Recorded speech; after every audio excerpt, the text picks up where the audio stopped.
Do you have a tough challenge with your supply chain or logistics? Loguru is the intelligent partner that works globally with manufacturers, retailers, and logistics businesses. We help our customers define, buy, and safely implement solutions across the supply chain. If you want a more sustainable future for your supply chain, visit loguru.co.uk. Complete end-to-end satisfaction guaranteed. Coming up in this episode. I sort of think back, worked on a large-scale project in the Second Gulf War for the Department of Defense, of which the general said, I've got a couple priorities. Our soldiers need ammunition, and they need candy bars. Those are the two top priorities as far as delivery assurance goes. The Logistics Collective podcast is a series focused on the logistics industry, where there are many incredible stories to be told. We'll be speaking with those who've worked and are working within the industry today. What have been their experiences, good and bad, since joining? And would they recommend a career in the industry to others? Here's your host, Malcolm Pope. Welcome to a new Logistics Collective podcast, and this is the third episode covering the early days and our memories and laments about eSourcing of logistics. And, well, we're going to really walk away from our lamentation, and we're going to actually be future-focused now. Maybe starting with, the island of opportunity lost. So this technology has achieved an awful lot within my career, and it's sort of strange to say is that the smartest tech that I used was the first tech that I used. And ever since that, I've seen perfectly good and serviceable e-sourcing platform that focused on logistics that do a damn good job, but it was never as good as this. And that isn't rose-tinted. That is a very objective assessment in terms of functionality, ease of use, and the intelligence actually applied within it. I'm rarely rose-tinted. But the key message I sort of hear, and within my day job as founder of Loguru, we work with a variety of clients, and we work actually on the buying side for logistics solutions now.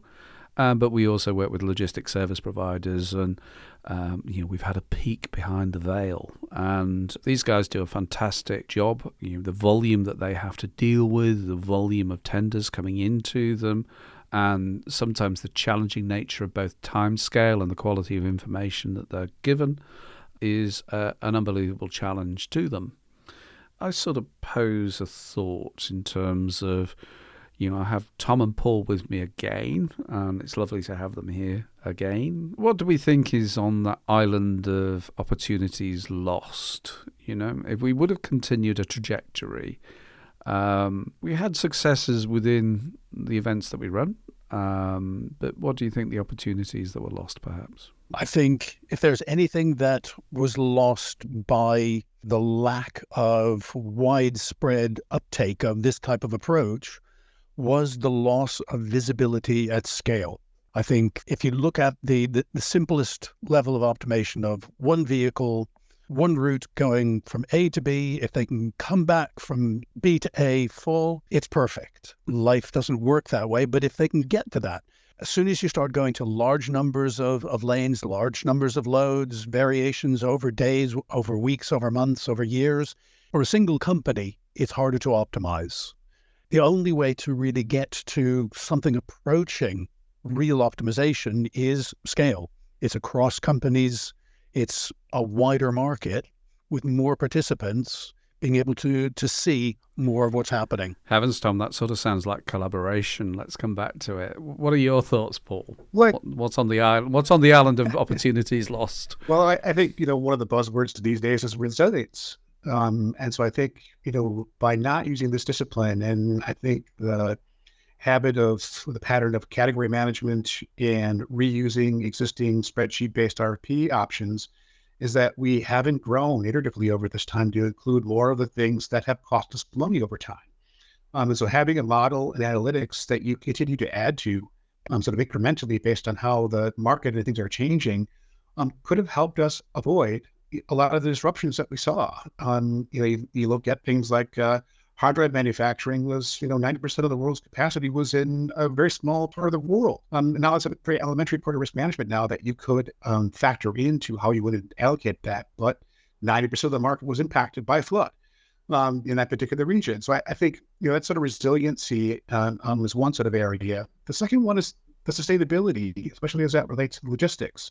it's such a big creator of carbon emissions that to Tom's point around that sort of scale of being able to kind of optimize the broader network and not just breaking that problem into smaller problems of the southeast part of the US is our category. We'd go out there and source that, and not taking into factor the dependencies to other parts of your network. And more importantly, probably your logistics service providers network.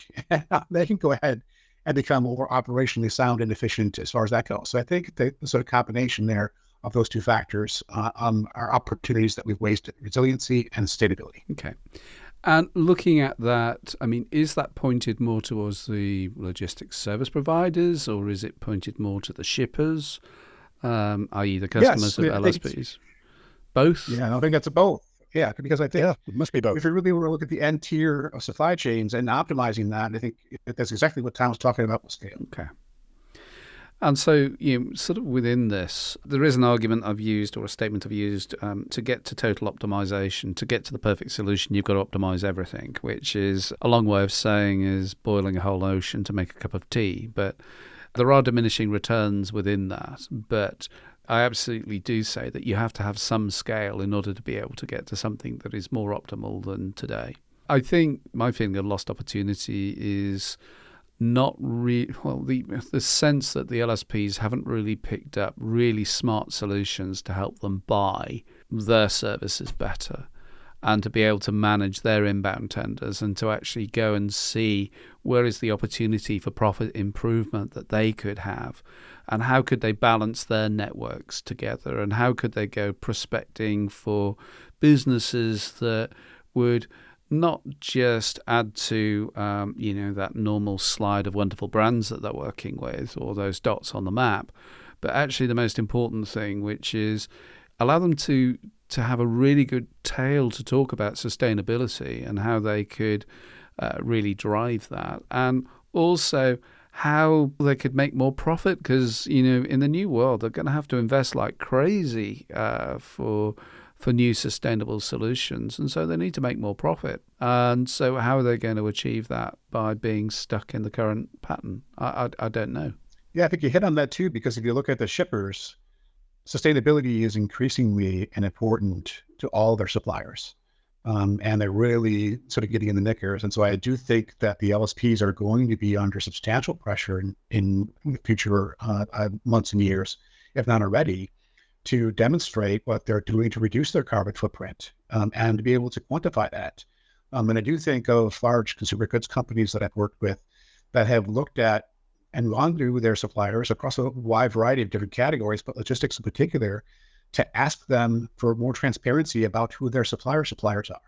And not just on logistics services, but office supplies and cardboard and, anything that LSPs are sort of buying, and beginning to look at the service element of things as well. Can LSPs do more?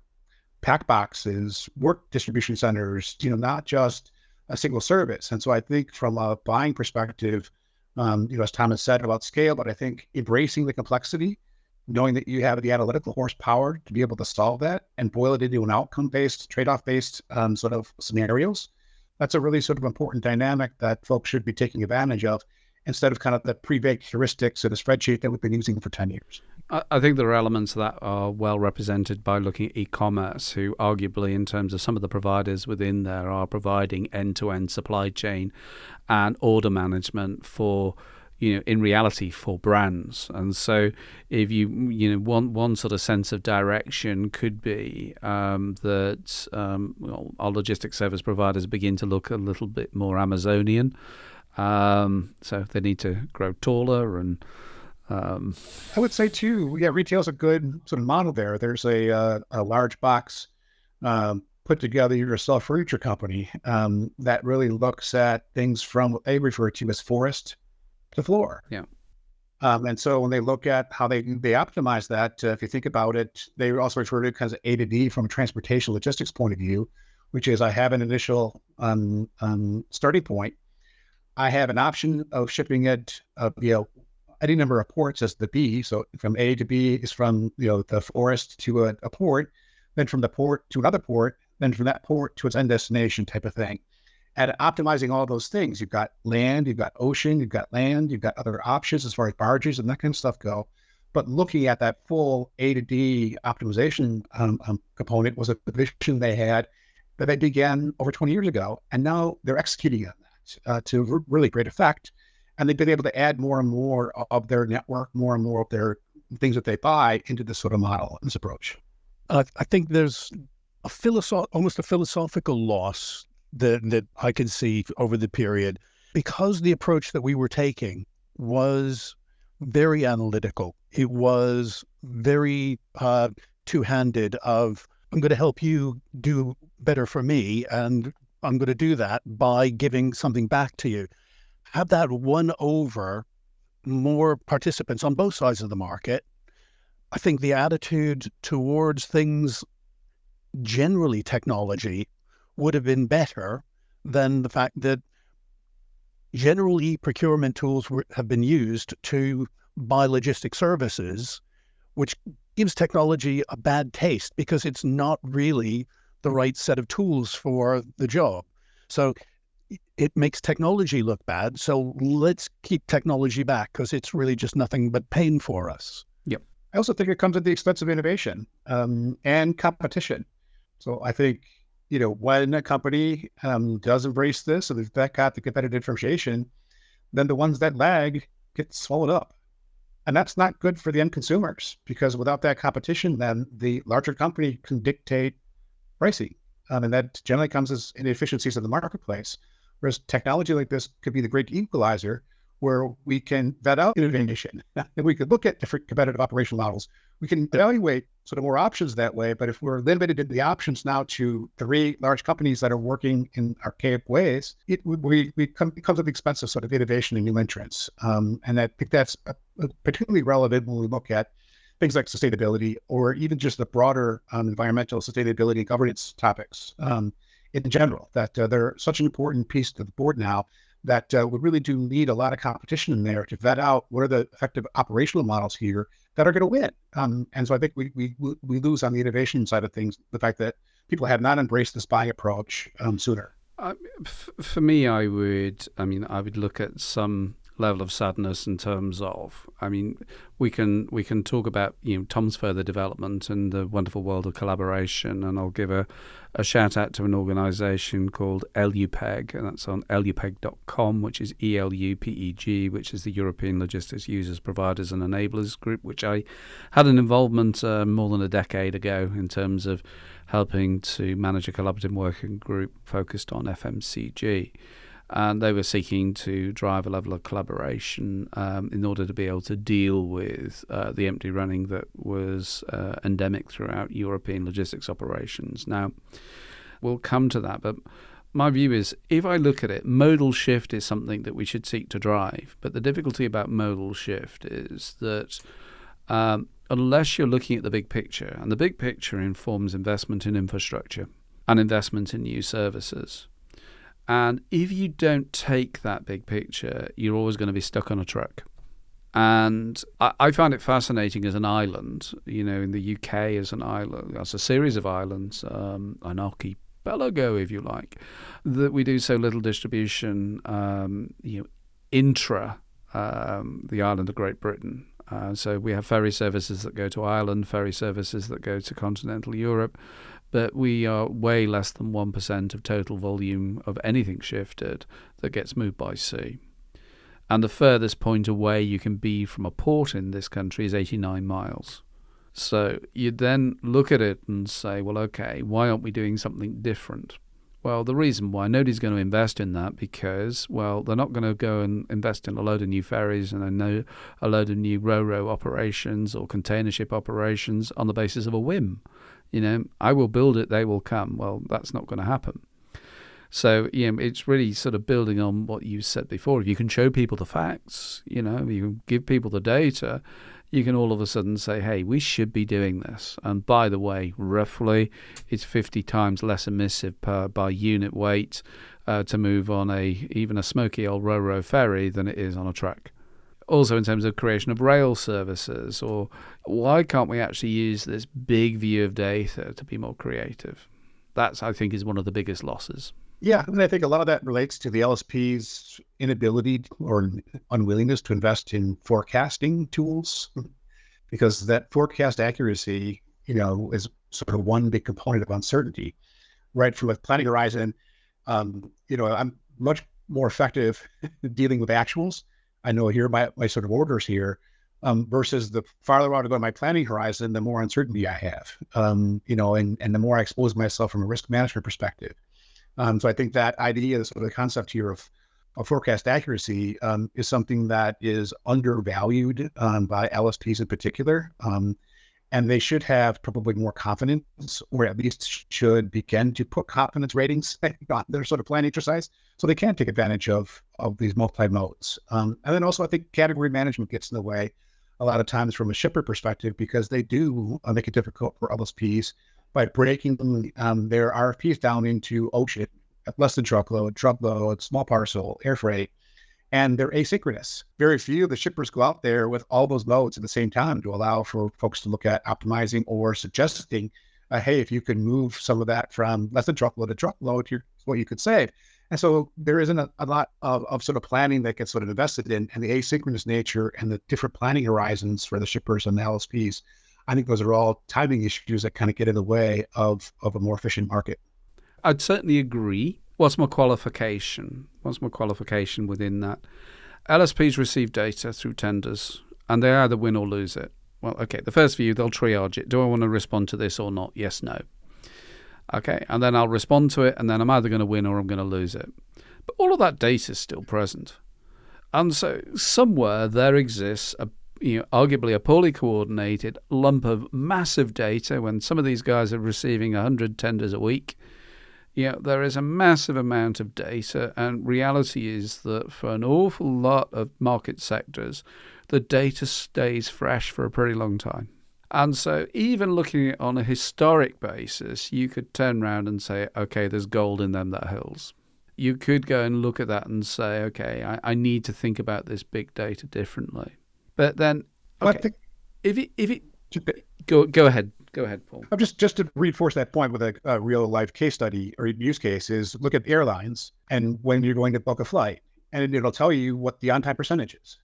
I can't remember the last time I saw that in business to business transport, where folks are showing that this is how predictable this lane is. That would be hugely valuable to LSPs from a planning perspective to see what the predictability of that is. And so not just showing the last 6 months or year of information, but maybe showing, on a lane by lane basis, this is how consistent it is from a timing perspective, from a performance and a quality perspective and our expectations. I mean, I guess I'm old school made new. And I remember I was looking after my first, if you like, logistics supply chain role was manually in a pretty large production site, that was producing something of the 6,000-7,000 tons of food product in a week. Across about 15 production lines and then some bulk distribution within there. And I was planning that on an end-to-end basis. And then I got into the demand planning. I always looked at forecast on the basis of, I would pick it up almost in a, how could I describe it, a more through experience than good planning. But you would have conversations with the various sales directors in terms of what their forecasts were, and you poll them and you would ask them, and then you would turn around and say, okay, you've made a sort of promise to me. And you would then work out who actually understood their business and who did not.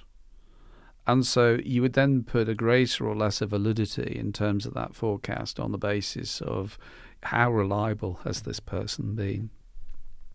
So to my mind, there is value to forecasting. There are a lot of businesses that completely get themselves, I want a 99% accurate forecast.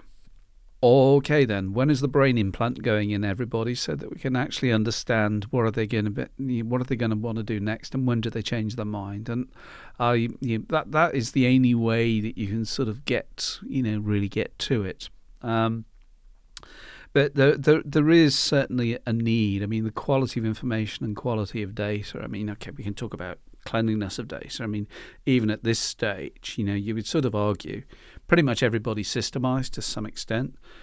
Why is the quality of data coming out of businesses junk on occasions? What is it in terms of that sort of integrity of use of data and presentation of data?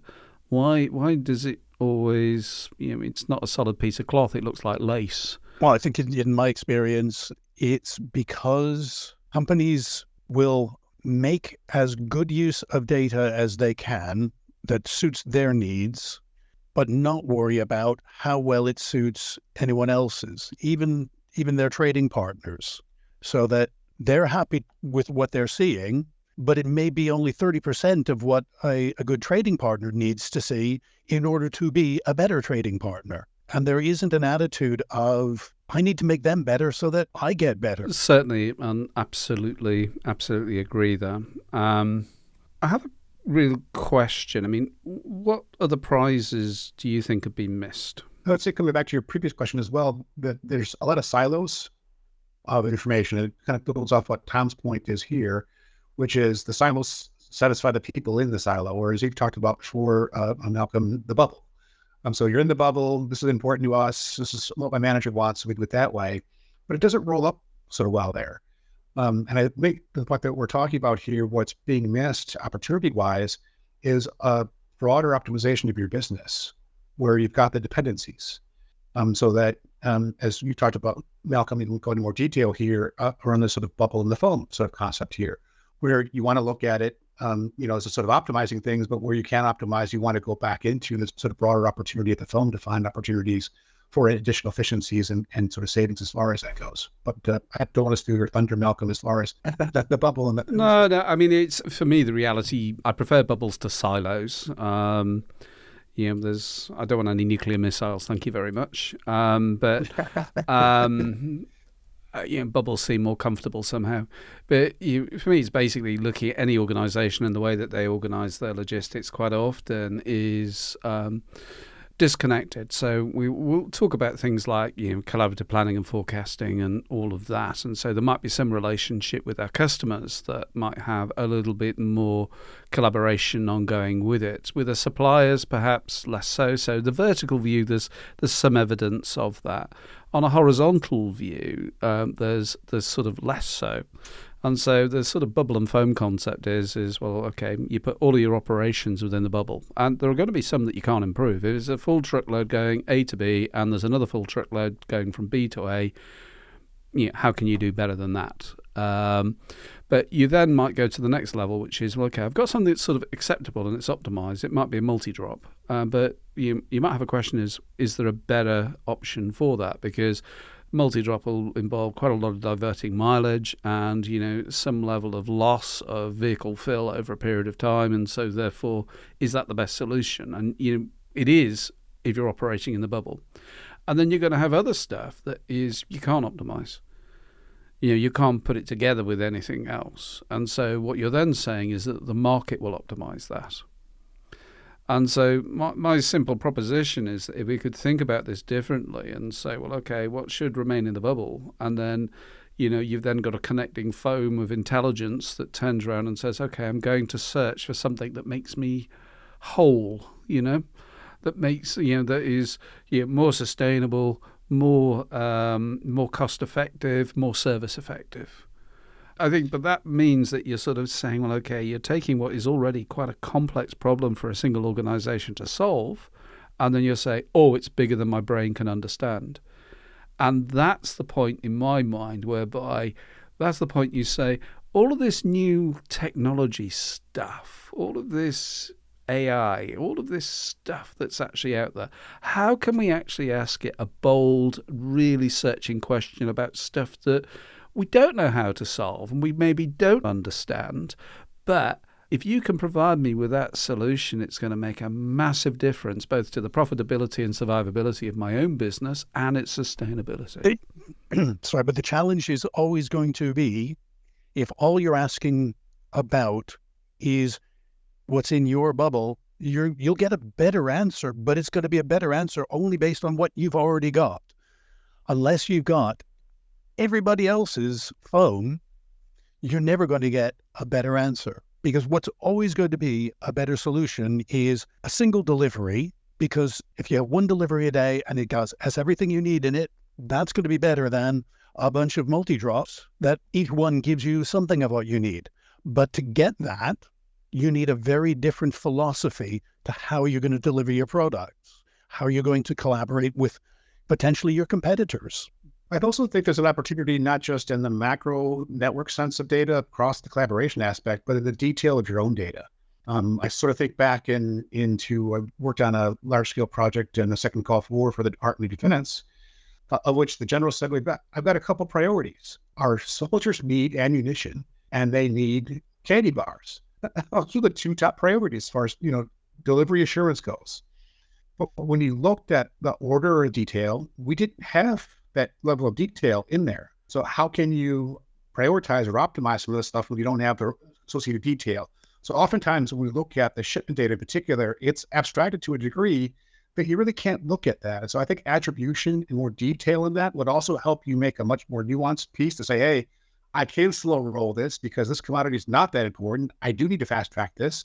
And that drives modes. And so I think the other opportunity here is, more this multimodal opportunity of going out there, as we talked about before, across modes to look at that tied in with this attribution as to what you're shipping and how important that shipment is. And so that would also drive, transit times, what the quality is, and my comfort level with going with maybe a risky supplier versus not going with a risky supplier. So, Paul, do you think you can do that with a spreadsheet? No, definitely not. But I think there's an opportunity, again, I think also incrementally, that's an opportunity that we've lost over this time. But technology has been around for 30 years.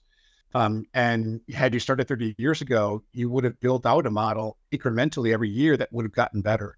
And so you would have been able to sort of enhance the resiliency of your sort of supply chain by adding attributes that fit you in the year past. They go out there now, and you also would have been able to go out there, I think, and deal with more complicated questions, add more suppliers, look at more lanes, add more modes. And so I think you could have incrementally over that 30 years, that would have been an opportunity, for us to sort of improve. That being said, we start the journey now, right? Let's move off the spreadsheets. So, Paul, I think you've just given me some inspiration to irrelevantly innovate. So I'm going to propose the Hershey bullet. Yeah, and see whether or not you could get that sort of combination of ammunition and candy bar in one. But no, certainly, certainly not. The other thing that I get, you mentioned a point there which really triggered with me, and I sort of said it's the want versus need argument. And so we turn around and we see a tendency to increase the speed and the pace within supply chain. I want it this week. I want it tomorrow. I want it today. I want it now. And all of that is want. But what was the need really? And what is the consequence for the difference between want and need? And I'll guarantee you the consequence that will have it'll have an impact on cost and profitability. And it will definitely have an impact in terms of sustainability. And so where I would come to in terms of if I was saying, well, what are the solutions of the future? I would say sustainability has to become an integral part of how we tender. I really do. And I think it's also an integral part of how we optimize the day-to-day. But Tom, let me sort of take you back to the wonderful world of LUPEG. And my vast frustration within LUPEG always was that we got a lot of people that were nodding and saying, yes, we need to do something about this. And we had some really good and useful conversations. But it came down to the data. Yes. We built specifically for use within LUPEG, a platform that we called a request for collaboration. And what it enabled companies to do was to put in their transportation requirements anonymously. So they could see theirs, but nobody else could see whose the other traffic contained was. And we churned it. We found optimizations within it.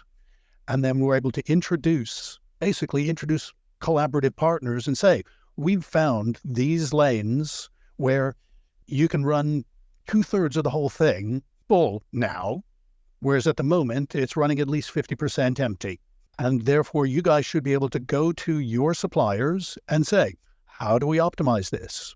And we ended up having a discussion very like, I think the term we used at the time was the telephone. The first telephone was completely and utterly useless. You need at least 2 people to have a conversation on the phone. And ideally, you need more than 2. And the telephone only really became useful when lots and lots of people had it. Well, it's the same thing with this request for collaboration, is we needed as many companies as possible to throw their volume in so it could be churned, so we could find them opportunities. And basically, we were giving it away. And we could not get people to buy a telephone and commit to putting in enough volume that it made really any difference for anybody. And that was intensely frustrating. So if we're sort of looking at that's the addressing of, I mean, imagine the transport turnover within Europe just by itself and saying that, well, okay, let's say we could have taken 25% empty running down to 20%. 5% of that number is enormous. Well, at any point in time within LUPEG, we had a double-digit proportion of the traffic moving through Europe sitting in an LUPEG meeting. Yes. Yeah. One of the issues, too, is just the episodic nature of logistics sourcing, where we tend to go out with tender events to cover 1 year, 3 year pieces. Whereas I think if you wanted to make this more efficient, that this would become a continuous discipline where this information is constantly fed. And it's not something that is batched in a month or quarterly basis. It's not just historic information, but you're mixing this as a continuous discipline. So now you do have more confidence. You've got more transaction information. You've got more sort of integrity in what's sort of happening through this sort of bigger collaborative approach. I've been mulling eternal tender platforms for logistics for four plus years now. And what I would say is that the best way to get good at doing something is to have to do it all the time. Yeah. That's the practice. And the real difficulty about most of the tendering processes is that it's always a new team that has to come in and do it again, because we haven't built the processes correctly in terms of sourcing. So we haven't engaged the organization. And in theory, all of this data is available. All of it is available. And if you said the result of this is that you've got a shop window almost that had to be correct, it would drive an awful lot of better behaviors within there. But that notwithstanding, if you've got all of these shop windows, you could then get some clever LSP bot that would be going around there and saying, how do I actually optimize? This is what I'm looking for. Have you got what I need? Yeah, and that's an opportunity, forward market. Could I put... forward market. Yes, exactly right. It's a forward market. Please call me, Yes. And that sort of, if we're looking at a more intelligent view of the tools around us, and by the way, my regret on the island is that, I don't think many people got it. Yeah, whilst they didn't actually understand the intellectual rigor and the technical ability of what was in front of them. I mean, the other lost opportunity, I would say, is not enough people working for LSPs have elected to really come and be trained on how to use sourcing platforms. The fact that I've run well over 100 of these, and I can sort of look at one occasion whereby, hey, he's got smarts. Whereas an awful lot of the time it is, well, I look at how people are preparing to go into this and they're not well prepared. And actually the systems that they're using should force them to be prepared, It's, I don't know, it's a bit like whether it's Captain Picard on the Enterprise, attack pattern Delta Victor, whatever it was. That's what you almost need to have within this. That's the sort of smarts that you would seek to apply. But there's this sort of eternal tender that I absolutely support that, because I think if you were sensible enough to give that visibility across the board, then you're going to find optimization.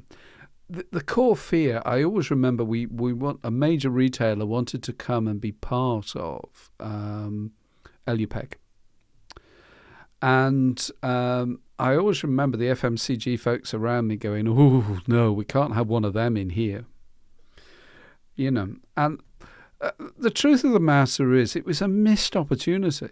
It was a vastly missed opportunity because the retailers are the other element of this, were the much larger scale utilisers of logistics services, and in fact, often they are their own logistics service provider. And it's just, there is a fear that, people are going to get utterly screwed over in terms of renegotiation of price on the basis of that collaboration, and that was the stop. So there needs to be some rules of engagement. On that note, I'm going to conclude this episode, and really thanks to Paul and Tom for participating. Please look out for our next episode. Remember that you can access all of our logistics podcasts on logisticscollective.com. Please like and follow us, and we'll inform you when the next episodes are being published. We also publish on all of the common podcast platforms, including Spotify. You can get in contact by email, podcast@logisticscollective.com, or leave a voice message on our website, logisticscollective.com. The podcast is a production by Le Guru.